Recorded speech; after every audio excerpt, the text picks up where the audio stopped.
Hello बच्चों, मैं हूं तापस कुमार सिंह। स्वागत है आप सभी का इस वीडियो में। इस वीडियो में आज हम लोग देखेंगे प्रश्न वाले 3.4 का उदाहरण नंबर 13। तो पिछले वीडियो में हम लोग जो है परिचय में जो है 11 नंबर और 12 नंबर देख चुके थे। 12 नंबर उदाहरण में देखते, ठीक है। तो आज हम लोग देखेंगे 13 और 13 में समझेंगे। उसके बाद जो है फिर हम लोग प्रश्न वाले शुरू करेंगे, ठीक है। तो 13 नंबर में पहले क्या दिया गया है, पहले इसको देखते हैं कि दो अंकों की एक संख्या है, ठीक है, एवं उसके अंकों को उलटने पर बनी संख्या का योग 66 है। यदि संख्या के अंकों का अंतर 2 हो तो संख्या ज्ञात कीजिए। ऐसी संख्याएं कितनी है, ठीक है।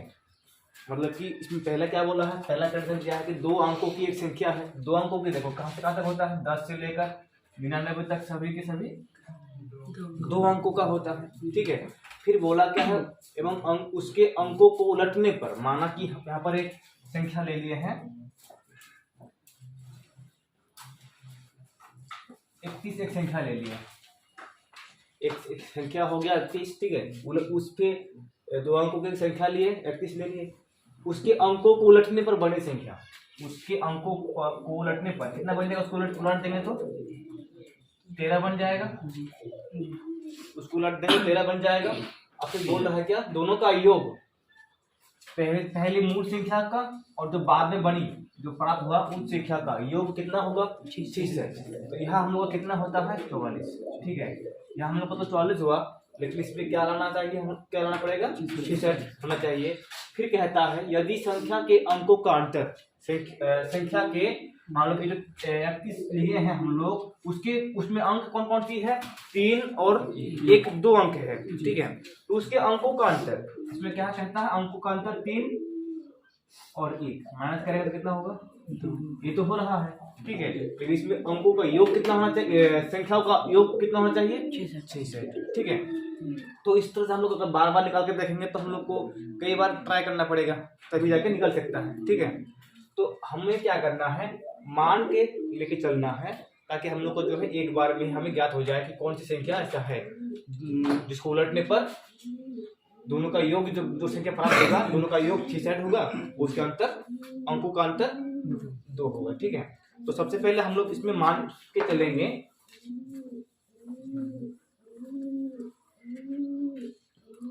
माना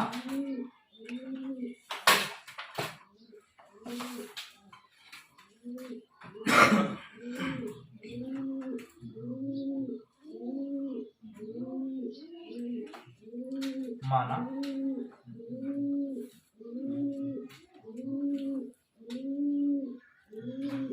माना किसी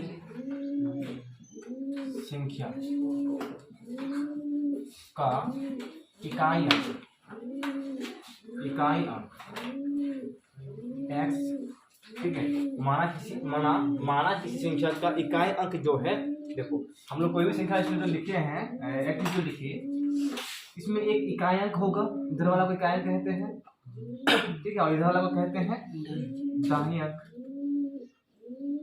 ठीक है। दाहिनी अंक कहते हैं, उसको कहते हैं इकाई अंक, ऐसा होता है ना, ठीक है। तो इकाई अंक जो है, इकाई अंक मतलब क्या होता है कि इसमें जो भी संख्या अंक रहता है वो 1 से गुना होता है। जो भी संख्या होगा, जो भी अंक होगा वो कितना से गुना होता है, 1 से। और दाहिनी अंक में जितने भी अंक रहेंगे, जो भी अंक रहेंगे वो 10 से गुना होता है। हम लोग इकाई दाएं पढ़ते हैं ना, इकाई के लिए हम लोग 1 लिखते हैं और दाएं के लिए 10 लिखते हैं, सैकड़ा के लिए 100 लिखते हैं, ठीक है, और 1000 के लिए 1000 लिखते हैं। तो इकाई अंक में संख्या जो है 1 से गुना होता है, और दाएं अंक में संख्या मतलब अंक 10 से गुना होता है, ठीक है। तो ये माना कि किसी संख्या का इकाई अंक x है तथा दाहिनी अंक बराबर y, ठीक है। इकाई अंक और दाहिनी अंक ये हो गया। तो इस प्रकार अंकों का एक संख्या और अंकों को उलटने पर बड़ी संख्या, तो संख्या क्या होगा, अतः इसलिए अभिष्ट संख्या क्या होगा, 10 गुना दाईं दाईं अंक प्लस इकाई अंक, ठीक है। अविष्ट संख्या क्या होगा? अविष्ट संख्या होगा 10 गुना दाईं अंक प्लस इकाई अंक। इकाई अंक में हम गुना एक क्यों नहीं लिखे हैं? क्योंकि 1 से गुना होकर उतना ही होना है, ठीक है। तो इसमें 10 की जगह 10 होगा, दाईं अंक की जगह क्या है? y है, y, और इकाई अंक की जगह x। तो ये संख्या क्या होगा? 10y प्लस x, ठीक है। और फिर अंकों को उलटने पर बनी संख्या, फिर अंकों को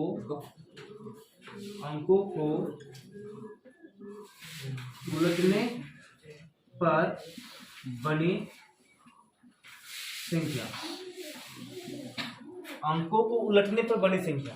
देखो जहां पर दाही है वहां इकाई कर देगा, जहां पर इकाई है वहां दाही कर देंगे, ठीक है।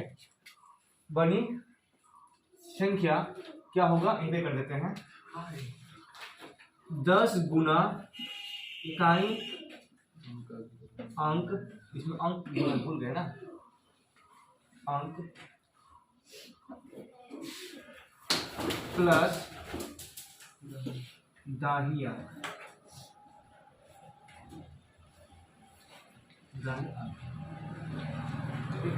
तो ये हो गया दूसरा। आपको अगर पलट देंगे, पलटने पर जो संख्या बनेगा ये हो गया, ठीक है। तो इसमें 10 है, 10 अब इकाई का स्थान पर क्या है? x होता है का अंक में y, ठीक है। 10y बराबर 10y प्लस x और 10x प्लस y, ये दो संख्या हो गया, ठीक है। अब इसमें आता है क्या? एक कंडीशन देखो, यहाँ से बड़ी संख्या जो है का योग, दोनों का योग कितना है? 6 है, ठीक है। अब करेंगे प्रश्न सी। प्रश्न से दोनों संख्याओं का योग कितना होगा? प्रश्न से दोनों संख्याओं का योग यानी कि दो अंकों की एक संख्या और उसके अंकों को उलटने पर बनी संख्या का योग। तो ये संख्या हो गया, उसको उलटने पर बनी संख्या ये है, ठीक है। दोनों को जोड़ेंगे तो कितना होगा? 66 हो जाएगा। तो 10y प्लस x, प्लस जोड़ना है ना, 10x प्लस y बराबर कितना होगा? 66। दोनों को जोड़ देंगे तो कितना होगा? इसमें 10y, एक y यहाँ पर है, और इसमें x है, इसमें 10x है, मिलकर 11x, इधर फिर 11y बराबर 66 हो जाएगा। अब 11 हम लोग तो कॉमन ले सकते हैं ना, 11x प्लस y बराबर 66, 11 6, ठीक है। तो नीचे एक समीकरण बन जाएगा, इसलिए x प्लस y बराबर 6, समीकरण 1, ठीक है। समीकरण 1 अब इधर कर लेते हैं, जगह छोड़ते हैं बहुत ज़्यादा।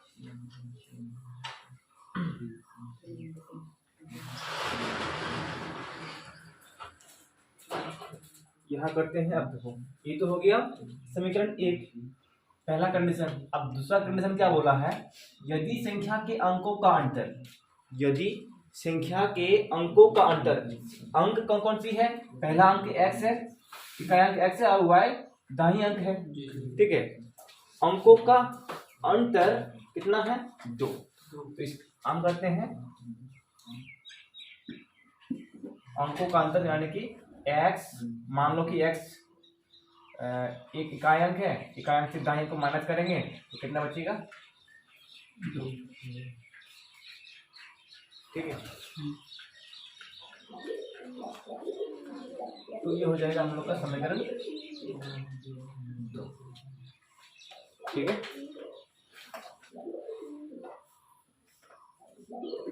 अब क्या करना है? विलोपन विधि से हमें हल करना है,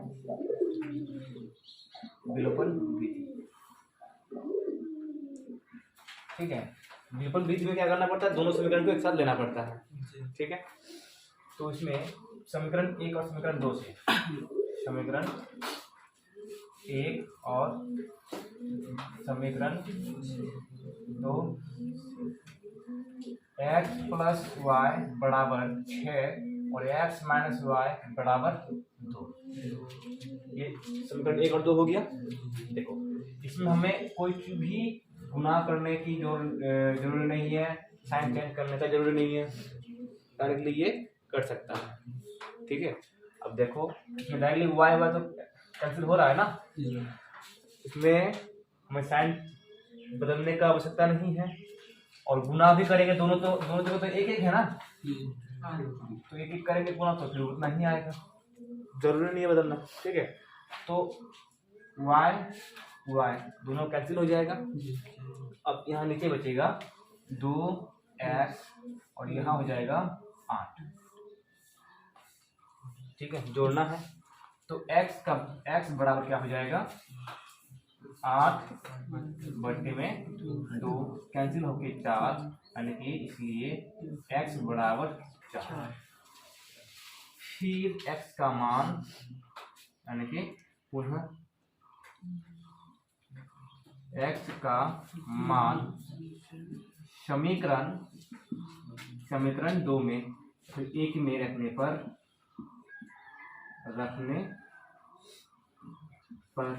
समीकरण 1 में रखेंगे x प्लस 6 है, x प्लस वाई बराबर 6, तो x का मान इसमें 4 है, y बराबर 6। अब इसमें y बराबर 6 माइनस में 4, तो इसीलिए y बराबर 2। ठीक है, x प्लस 4 और y बराबर 2। तो अब बोला क्या है इसमें कि वो संख्या कौन सी है, पहले तो हमें संख्या ज्ञात करना है। ठीक है, और ऐसी कितनी संख्याएं हो सकती है, तो यहाँ पर तो दो ही तरह का संख्या हो सकता है ना, एक तो संख्या जो अभिष्ट संख्या है, और फिर उसको उलटने पर, अंकों को उलटने पर बनी संख्या, ये है, दो ही संख्या हो सकता है। ठीक है, अतः अभिष्ट संख्या बराबर देखिए हम कर देंगे, जो इसमें लिखा हुआ है ना 10 गुना दाईं अंक प्लस इकाई अंक। ठीक है, पहले तो ये हो जाएगा संख्या 10 गुना दाईं अंक में क्या निकाला है 2, और इकाई अंक में 4, तो बराबर एक संख्या निकल गया हमारे पास कितना, इधर हो जाएगा 20 प्लस 4 बराबर 24। ठीक है, इसका अंकों को उलट देंगे तो क्या बन जाएगा, 42 बन जाएगा, यानी कि आप तो एक संख्या एवं दिखा देगा, इधर कर देते हैं ना। अब अंकों को उलटने में बड़ी संख्या एवं दिखा देगा, अंकों को उलटने पर, मतलब उलटने पर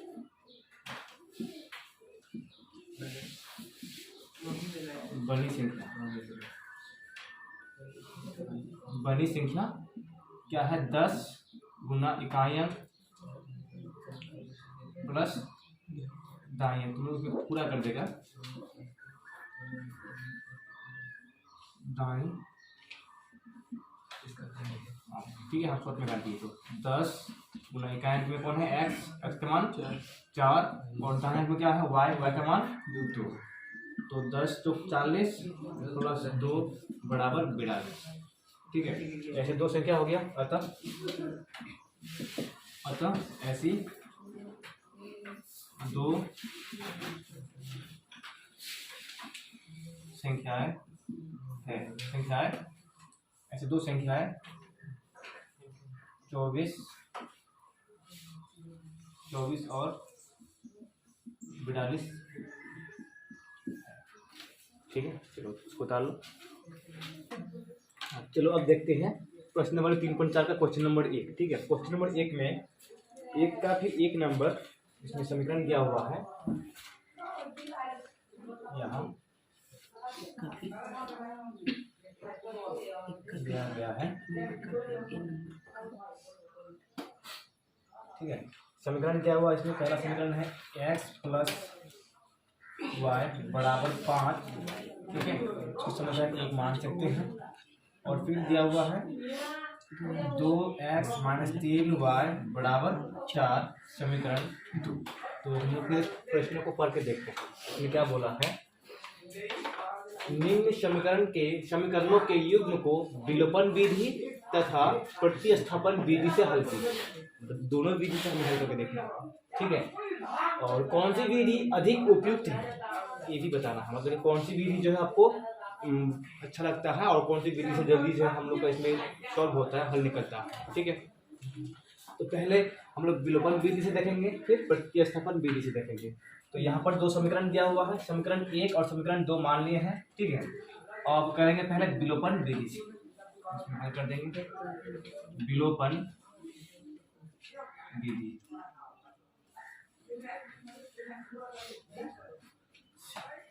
विलोपन विधि में क्या करना पड़ता है? समीकरण 1 और 2 को दोनों को लेना पड़ता है, ठीक है। यहाँ समीकरण 1 और 2 से, समीकरण 1 और 2 से, तो समीकरण 1 में है x प्लस वाई बराबर 5, इसमें 2x प्लस माइनस 3 वाई बराबर 4। तो इसमें क्या करेंगे?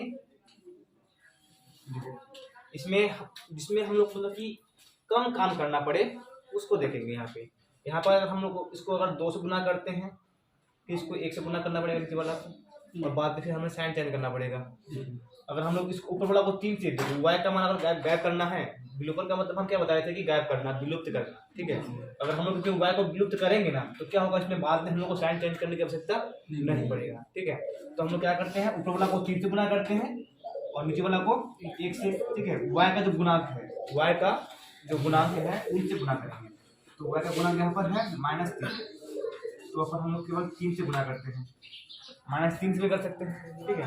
तो -3 से अगर करेंगे तो -3 से नहीं करते हैं, 1 से नहीं करते, नीचे वाला को 1 से गुना करेंगे, ठीक है।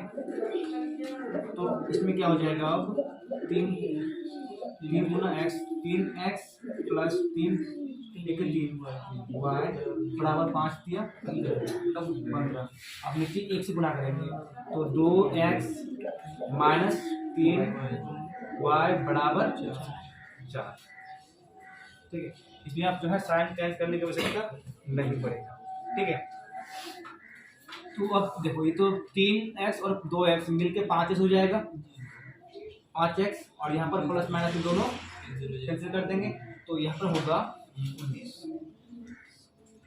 कितना हो जाएगा? 19 हो जाएगा। तो इसलिए क्या होगा, x बराबर 19 बट्टे में 5। तो x का कितना आ गया? 19 बट्टे में 5 आ गया। पुनः x का मान समीकरण 1 में रखने पर, समीकरण 1 में रखेंगे तो होगा इसमें x प्लस वाई बराबर 5 है, तो x की जगह क्या रखेंगे? 19 बट्टे में 5, ठीक है। अब यहाँ करते हैं, तो y बराबर 5 माइनस 19 बट्टे में 5 कर सकते हैं सर, ये प्लस में है, इधर जाके माइनस में हो गया है, तो बराबर y बराबर 5 बच्चे 25 माइनस 19 बट्टे में 5, तो इसलिए y बराबर कितना होगा? y बराबर 6 बट्टे में 5, ठीक है। अतः इससे ही है ना, 1 मिनट इसमें देखते हैं। इसमें अगर हम लोग -1 से गुना करेंगे, -3 से गुना करेंगे तो कितना होगा? -3x -3y, और मान लो कि हम 2 से गुना कर रहे हैं 2x, ये दोनों कैंसिल हो जाएगा, ठीक है।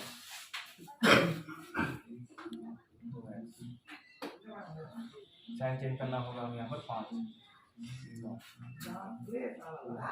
अच्छा तो 15 यहाँ पे है ना, 5 15 5 या 15, मतलब एक्स बराबर कितना आया 19/5 एवं y बराबर 6/5। इस बार प्रतिस्थापन विधि से करते हैं, अगर इन का मिस्टेक है ठीक है, माइनस बोलो तो कहाँ पे, यहाँ पे प्रतिस्थापन विधि से हम लोग का दूसरा आ जाएगा ठीक है। तो आप करते हैं प्रतिस्थापन विधि से, प्रतिस्थापन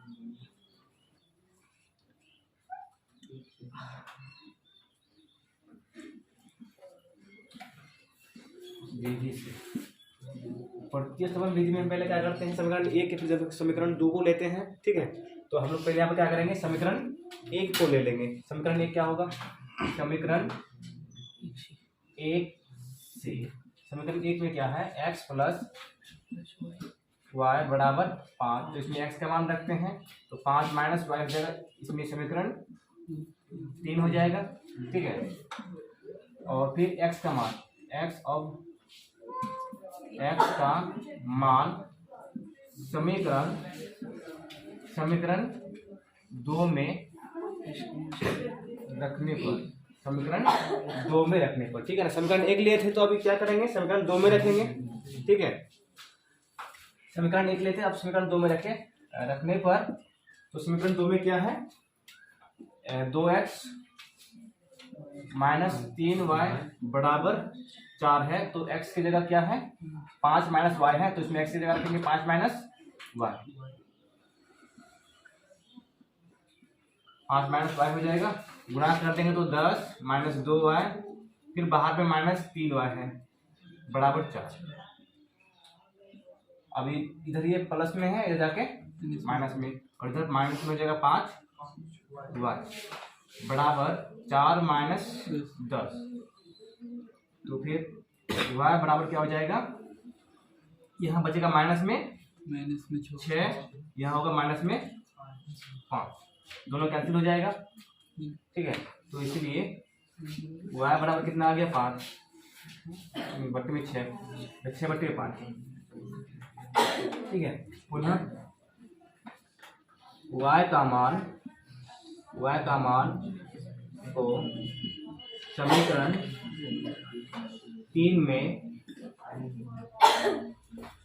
रखने ठीक है, 3 में ही ना रखते हैं अभी, समीकरण 1 रखेंगे, समीकरण 2 में रखेंगे तो अभी तो हम लोग को मान आ जाएगा, लेकिन समीकरण 3 में रखते हैं तो क्या हो जाता है, जल्दी हो जाता है ठीक है।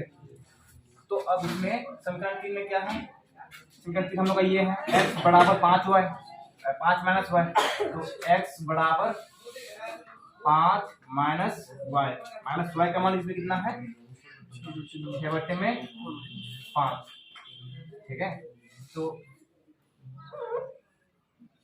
x बराबर 5/25 माइनस 6/5, तो इसलिए x बराबर कितना हो गया 19/5,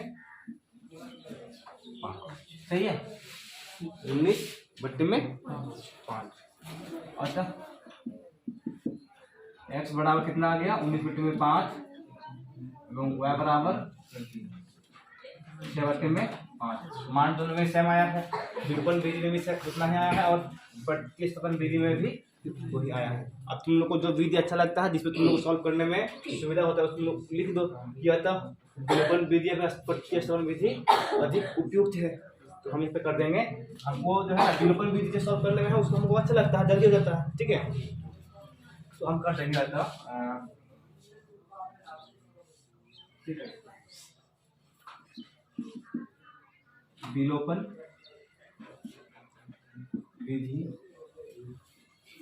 विधि अधिक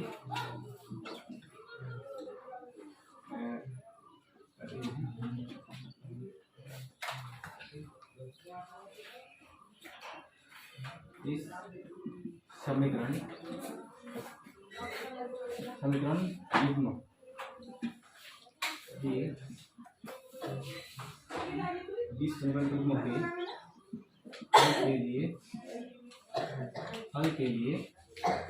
हल के लिए विलोपन कंपन विधि अधिक उपयुक्त है। ठीक है, लास्ट में लिख सकता है। उसके बाद जो है तुम लोग 2 नंबर 3 नंबर ट्राई कर सकता है 1 नंबर का।